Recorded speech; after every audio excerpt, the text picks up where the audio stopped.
একটু খেয়াল করে শুনেন। আল্লাহর 4টা নাম যদি প্রতিদিন পড়তে পারেন বা লিখে আপনার কাছে রাখতে পারেন, ইনশাআল্লাহ গ্যারান্টি সহকারে বলছি আপনার পৃথিবী বদলে যাবে।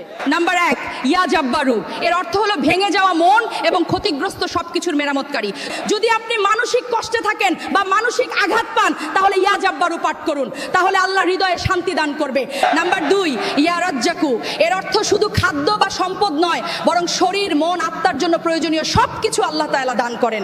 আপনার রিজিকে যদি বরকত না থাকলে ইয়া রাজ্জাকু পাঠ করুন, আপনাকে আল্লাহ বরকতের অদৃশ্য দরজা খুলে দিবে, যেটা আপনি কল্পনাই করতে পারবেন না। নাম্বার 3, ইয়া সালামু। এর অর্থ হলো শান্তি এবং নিরাপত্তা দাতা। আপনি অনেক চিন্তিত, সমস্যার সমাধান খুঁজে পাচ্ছেন না, তাহলে ইয়া সালাম পাঠ করুন। নাম্বার 4, ইয়া মুজিবু।